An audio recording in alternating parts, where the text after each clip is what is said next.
नमस्कार दोस्तों, वेलकम है आपका हमारे YouTube चैनल BKT केमिस्ट्री में।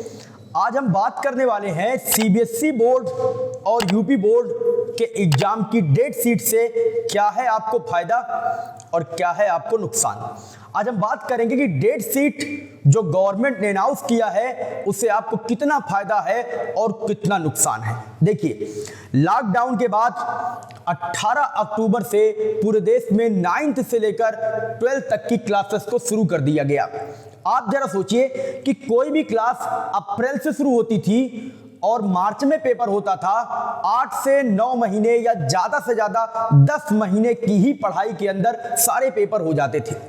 12th मंथ किसी भी बोर्ड के लिए पढ़ाई का नहीं होता। 12 महीने कहीं पढ़ाई नहीं होती। 8 से 10 महीने में सिलेबस खत्म होकर उसके पेपर हो जाते हैं। तो जब अक्टूबर, नवंबर, दिसंबर, जनवरी, फरवरी, मार्च, अप्रैल और मई आपको पूरा 8 मंथ का टाइम गवर्नमेंट में दिया, तो मैं गवर्नमेंट से ये पूछता हूं कि जब आपको टाइम पूरा दे दिया गया, गवर्नमेंट से क्या पूछना, आप ही बोलिए, जब आपको टाइम पूरा दिया गया तो इस 30% रिड्यूस सिलेबस को आपको क्यों पढ़ाया जा रहा है। सोचिए, आज जेईई मेंस का पेपर पूरी दुनिया दे रही है, उस जेईई मेंस और नीट के पेपर में गवर्नमेंट ने सिलेबस क्यों नहीं कम किया। ये 30% सिलेबस कम आपके लिए एक अभिशाप साबित होगा।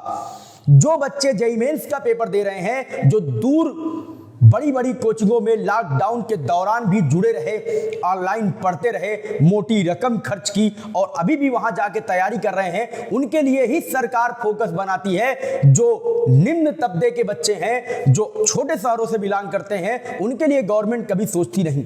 मैं गवर्नमेंट की बात नहीं कर रहा हूं, हमको अपने अंदर एक परिवर्तन लाना पड़ेगा। वो परिवर्तन क्या है? अगर 30% कम सिलेबस पढ़कर आप 12th के बाद जाओगे और किसी कंपटीशन की तैयारी अगर आप करोगे तो आपको 30% सिलेबस पहले तो पढ़ना पड़ेगा। पहली बात तो आपको गवर्नमेंट ने 30% सिलेबस कम पढ़वाकर आपका नुकसान कराया।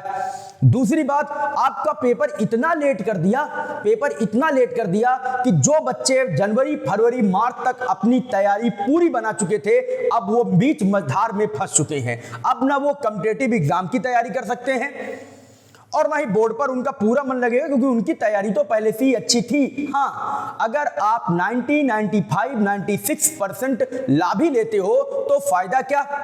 आपने हर जगह कंपटीशन कर दिया। आपको अच्छी यूनिवर्सिटी में एडमिशन लेना हो तो इंट्रेंस देना पड़ेगा।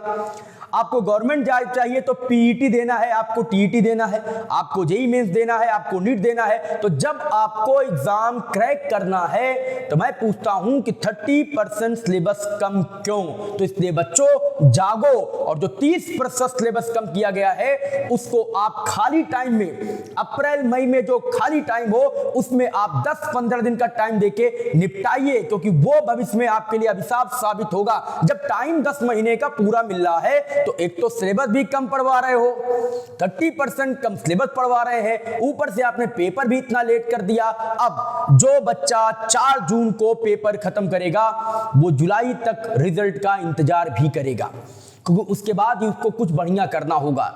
जिस लड़के ने जुलाई तक रिजल्ट का इंतजार किया, और क्या गारंटी है कि आप जुलाई में रिजल्ट दे ही दोगे तय डेट पर? अगर 2-4 दिन भी आगे पीछे जाएगा तो वो बच्चा अगर अगस्त सितंबर से कॉम्पिटिटिव एग्जाम के लिए सोचेगा तो आप तो फिर तो फरवरी में ही पेपर कराना शुरू कर देते हो। वो 6 महीने में कौन सा एग्जाम क्वालिफाई कर पाएगा? मतलब आपने दो राह पर बच्चों को लाकर खड़ा कर दिया।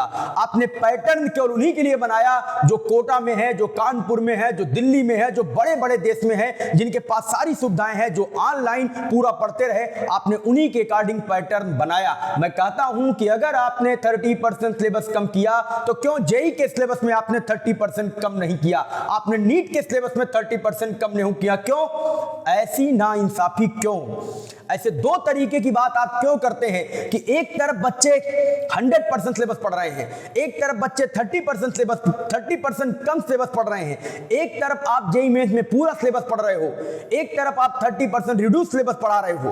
तो बच्चों जागिए और गवर्नमेंट द्वारा डिसाइड किए गए पेपर, क्योंकि वो तो तय है, सरकार ही निर्धारित करेगी कि हमारा पेपर कब होगा और कैसे होगा। लेकिन हमें जागरूकता की अत्यंत आवश्यकता है। हमें चाहिए कि जो पेपर हमारा मई में होने वाला है उस पेपर पर फोकस करते हुए जो भी हमारा सिलेबस कम हुआ है उस सिलेबस को आप जरूर ध्यान दीजिए। मैं आपको बात करता हूं फरवरी में जेईई मेंस की पहली शिफ्ट में जो पेपर हुआ वहां पॉलीमर से क्वेश्चन आया, एक ग्राफ का क्वेश्चन आया जिसमें पॉलीमर से क्वेश्चन आया था। अब बोलिए, 12th से पूरा पॉलीमर चैप्टर ही गायब कर दिए और क्वेश्चन आ रहा है पॉलीमर से।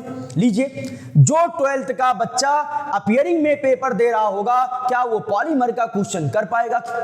क्यों? आपने ऐसा क्यों किया? अगर यहां कम किए तो वहां भी कम करना चाहिए था। सोचिए, दूर तक सोचो, हमारे अभिभावक, हमारे गार्जियन, आप दूर तक सोचिए कि किस तरह गवर्नमेंट हमको चीट कर रही है। बड़ी बड़ी कोचिंग में जो लोग कोचिंग कर रहे हैं उनको पूरा सिलेबस पढ़ाया जा रहा है और उनको मौका दिया सरकार ने।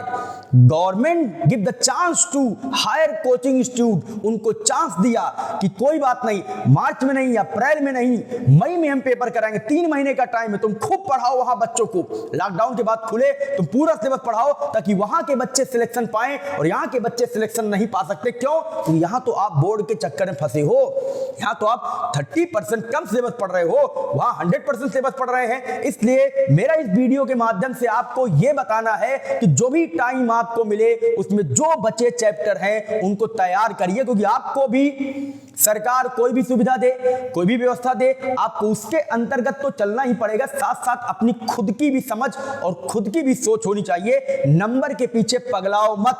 2-3% अगर कम आएगा बोर्ड में चलेगा, लेकिन एक बार अगर अच्छे इंस्टीट्यूट में दाखिला मिल जाएगा, सिलेक्शन हो जाएगा, बीएचयू में हो जाए, इलाहाबाद यूनिवर्सिटी में हो जाए, जेईई में हो जाए, नीट में हो जाए, किसी भी गवर्नमेंट कॉलेज के किसी इंस्टीट्यूट में अगर सिलेक्शन हो जाएगा तो जिंदगी बन जाएगी। इसलिए अपनी जिंदगी खराब मत करिए और बचे समय का सदुपयोग करिए। गवर्नमेंट की नीति को पहचानो, सोचिए उनकी नीति को, उनके दिए गई नीति को अपने दिमाग में लाओ कि क्यों मेरा पेपर इतना देर तक टला है जब तुम्हें टाइम पूरा मिला। तो मैं बोलता हूं कि सिलेबस कम क्यों किए? अरे भैया, 100% सिलेबस का पेपर लिए होते, जब टाइम दे रहे हो तो सिलेबस का भी पूरा लेते। सिलेबस भी कम पढ़ा रहे हो, आपका 1 साल बर्बाद करने की पूरी ठान लिया है सरकार ने कि 2021 में तुम्हारे हाथ कुछ नहीं लगने वाला है। तुम पहले बचा हुआ सिलेबस पढ़ो, ऊपर से तुम्हारा पेपर भी लेट हुआ, 4-5 महीने में तुमसे कुछ उखड़ने वाला नहीं है। इसलिए जो भी टाइम मिला है उसका सदुपयोग करिए और सारे चैप्टर को तैयार करिए ताकि मजबूती के साथ आप अपनी तैयारी पेपर में बना सके। Thank you for watching VKT chemistry.